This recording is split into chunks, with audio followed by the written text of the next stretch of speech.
Hi everybody, I'm Matthew Moniz, and Apple just announced brand new iPhones, the iPhone 7 and the iPhone 7 Plus. So I thought it'd be a good idea to team up with TELUS and provide you guys with 7 tips and tricks to get you ready for your new iPhone. Now the good thing about these tips and tricks is even if you have an old iPhone, it applies to them well because everybody's getting the latest version of iOS 10, which will be readily available on September 13th. So whether you're buying new or using old, this video is for you.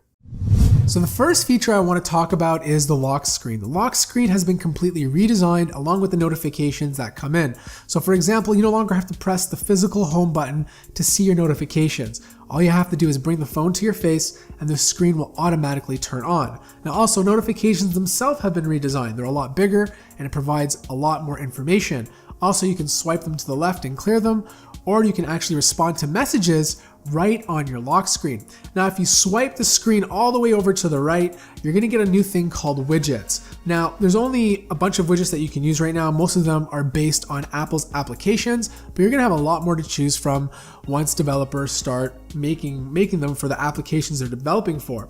Also, if you swipe all the way to the left, you can get quick access to your camera, which is an easier way to make sure you never miss that specific moment. Now, the second thing I want to talk about is 3D Touch and a better control center. Now, 3D Touch, as cool as it is, wasn't really utilized or used with iOS 9. Like, I barely used it, and most people that I talk to say they never use it as well, except for maybe as like a trackpad.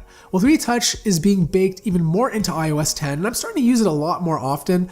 And one of the cool things you can do is actually 3D Touch in your control panel. So not only are you getting more information, but you can 3D touch, let's say like the flashlight, and choose how bright you want it to be. You can 3D touch the camera and then go directly into a specific feature like taking a selfie, or you can even 3D touch the calculator and copy your last result. Now also, if you swipe to the left in the control panel, you have a new menu that allows you to control your music. So you can pause, you can play, and you can even skip a track. Number 3 is probably the biggest feature of iOS 10, and that's messaging. Messaging has gotten a lot more beefier, so there's a lot more things you can do. So for example, the biggest one that a lot of people are gonna like is stickers. You can download sticker packs from the App Store and place them in your conversation. So for example, I'm gonna text message my wife. I've already downloaded the sticker pack. I'm gonna hit the A button over here and I can select a smiley face and then send it to her. The other thing you can do is write messages with your finger into the chat and send it to a friend as well. So you press the heart, you draw something, and then you go ahead and send it. Now the cool thing about this is also a couple of things called a digital touch. So you can like press 2 fingers to send a heartbeat or a fireball or a virtual kiss. You can also send GIFs directly in the messaging app. You no longer have to use a separate application to do that. All you have to do is press the A button and then the 4 squares on the bottom left, select images, and then you can scroll down and choose what GIF you want to send. The other cool thing is you also have heartbeats, kind of like the Apple Watch, and there's also emoji prediction. So let's say I'm typing the word I love pizza, it'll take the word pizza and then turn it into a pizza emoji.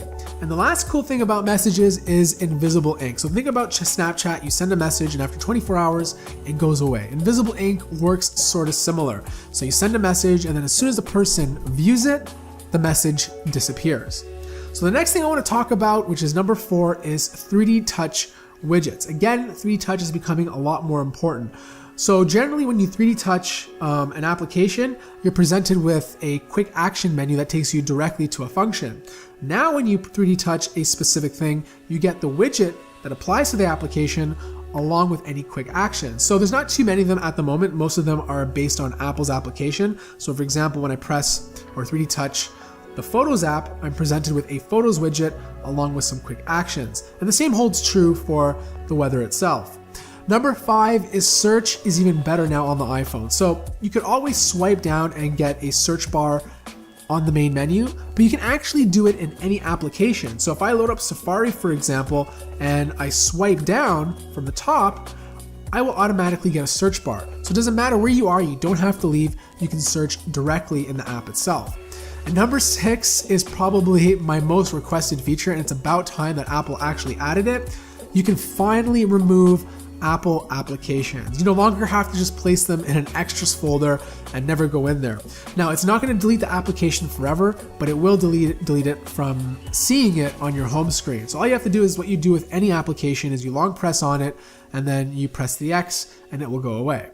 And last but not least, number 7 is the HomeKit app. You can now control all your Internet of Things devices from one application instead of one separate application for each device. So for example, if I have lights that change color, an alarm system that I want to check the camera to, or maybe I have a stereo that I want to control, instead of going into each specific app, as long as it supports HomeKit, I can go into the HomeKit app and then I can control it from there, making my life a lot easier. So those are my top 7 tips and tricks for iOS 10, and hopefully you guys can check them out as soon as you get your new iPhone or the upgrade to iOS 10 on September 13th. So for those of you buying an iPhone in Canada, definitely give TELUS a try. They are trying to become the #1 national carrier carrying the iPhone, and they're doing it in great ways by providing the #1 customer service in Canada. And they also have a learning center where you can take your phone in, talk to a TELUS representative, and they can help you learn specific applications, help you set it up, and answer all of your questions. Also, if you're buying an iPhone from TELUS, you can also opt into Apple Care Plus through them instead of the Apple Store, and you can take advantage of flexible payments where you can pay these things monthly rather than a lump sum. So that wraps up my review of the top 7 tips and tricks for iOS 10 and the iPhone 7. Let me know what you guys think. Also, let me know if you're planning on picking up a iPhone 7 or 7 Plus. Thank you guys so much for watching this video. If you enjoyed it, hit that like button. If you're new to the channel, subscribe. And as always, I will see you in the next video.